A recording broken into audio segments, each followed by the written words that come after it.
Hello Chu, let's see the question. Read the following statements and select the correct option from the options given below. First statement, to reproduce the rectangular wave shape exactly we need to superimpose all the harmonics nu naught, 2 nu naught, 3 naught, 4 nu naught, which implies an infinite bandwidth. Second, for practical purpose, the contribution from higher harmonics cannot be neglected, thus limiting the bandwidth. Third statement, received waves are distorted version of the transmitted one.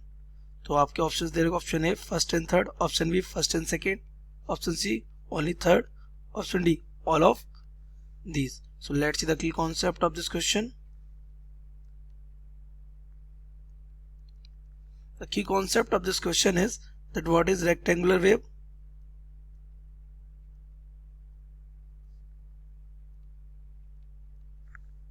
The rectangular wave looks like something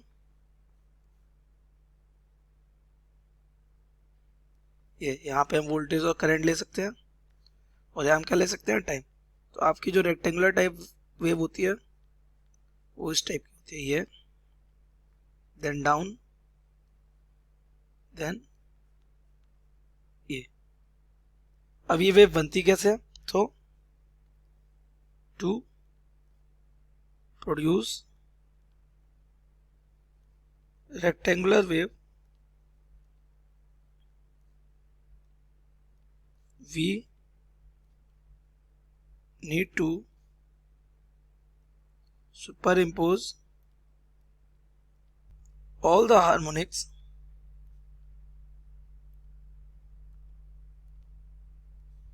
nu naught, 2 nu naught, 3 nu naught and dot dot dash. और frequency जितनी ज़्यादा बढ़ती चली जाएगी आपकी bandwidth उतनी ज़्यादा बढ़ती चली जाएगी. ऐसे कैसे? देखिए ये हमने इस वाली एक्सेस पे क्या लिया, ये इस तरीके से हमने यहाँ ले लिया टाइम, यहाँ ले लिया वोल्टेज और कोई करंट कुछ भी हो सकता है. तो यहाँ से हमने क्या किया, सबसे पहले एक ये वेव, एक सिंगल वेव ऐसे ली और इसको हमने यहाँ से यहाँ डन किया. ये सिंगल हार्मोनिक हो गया. अब यहीं से अगर हम इसको डबल हार्मोनिक ले तो ऐसे, देन ऐसे, ये, फिर इसके बाद ट्रिपल हार्मोनिक,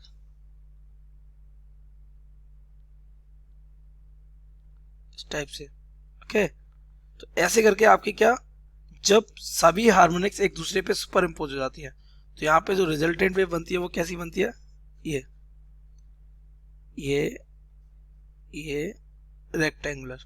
कैसी बन जाती है? रेक्टेंगुलर. तो अब since frequency is too large so bandwidth becomes कैसी, infinite. So bandwidth becomes infinity. तो अगर हम अपना पहला स्टेटमेंट देखेंगे तो हमारा पहला स्टेटमेंट तो एकदम करेक्ट है. दूसरा, for practical purpose contribution of higher, तो यहाँ पर ये वाला स्टेटमेंट हमारा, because infinite bandwidth is a myth. So practically, अगर प्रैक्टिकली सोचा जाए तो ये पॉसिबल नहीं है कि इनफाइनाइट बैंडविड्थ हो. तो practically the contribution of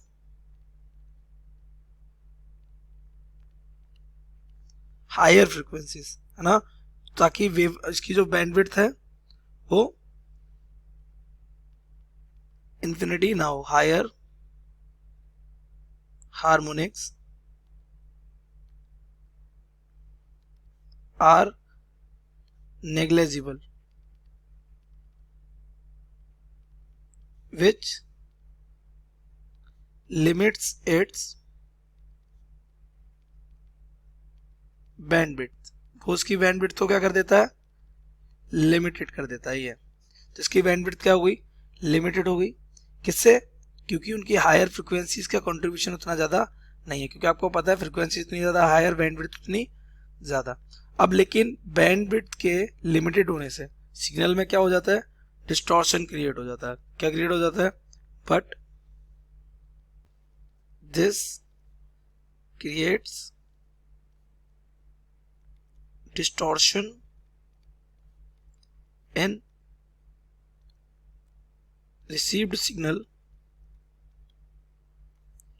which were not present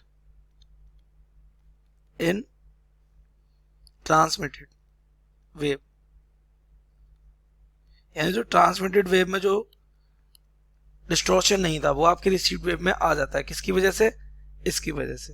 okay, तो अगर हम यहाँ पे देखें तो हमारा जो दूसरा स्टेटमेंट है वो क्या कह रहा है? कैन नॉट बी निगलेक्टेड, तो ये हमारा स्टेटमेंट गलत हो जाएगा। और जो third statement, received waves are distorted version of the transmitted one, तो ये स्टेटमेंट क्या हो जाएगा? करेक्ट। और फर्स्ट और थर्ड करेक्ट है, इसलिए हमारा ऑप्शन ए क्या हो जाएगा? करेक्ट हो जाएगा। So we can see the correct option